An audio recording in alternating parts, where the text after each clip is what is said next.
अस्सलाम वालेकुम रहमतुल्लाहि व बरकातुहू। तो की तख्ती के बाद जो अगली तख्ती आती है वो होती है आइन की। आइन के अंदर ये देखें, ये यूँ आए, ये बोलते हैं आइन अलिफ आ। आइन और बा लिखना हो तो इस तरह होगा, ये देखिए आइन और बा। आइन और जीम अगर लिखना हो तो ये ऊपर से आइन यूँ नीचे आएगा, ये जीम अपनी ही लकीरों में रहेगा, ये आइन। अगर आइन और दाल भी इसी तरह, आइन अलिफ आ की तरह आइन और दाल। आगे आइन और रा अगर लिखना हो तो आइन और रा।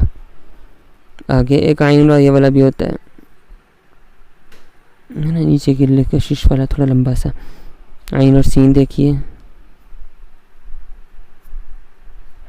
आइन और सीन। आगे आइन और स्वाद, ये देखिए सीन वही रहा है, बस आइन की शेप जो है ना आप पक्की कर लें। ये जो मैं जिस अंदाज से आपके सामने लिख रहा हूँ ये कट मार्कर वाला अंदाज़ है, वरना यूँ चल जाता है, यूँ चल जाता है। लेकिन आप यूँ लिखेंगे तो आपको मार्कर में इसी तरह लिखने की अभी से आदत हो जाएगी। आगे देखें आइन और तो, आगे तो के बाद आएगा, ये देखिए आइन और आइन, आइन और फा, यूँ आएगा फा इधर।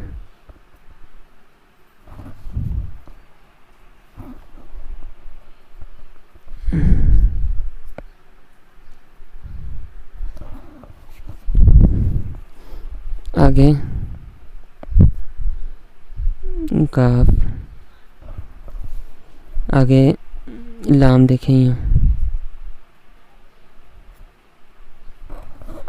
लाम। मीम देखिए, मीम,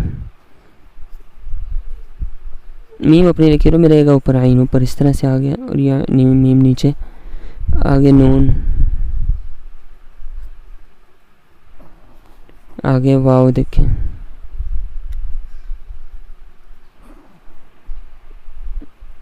ये देखें हाँ।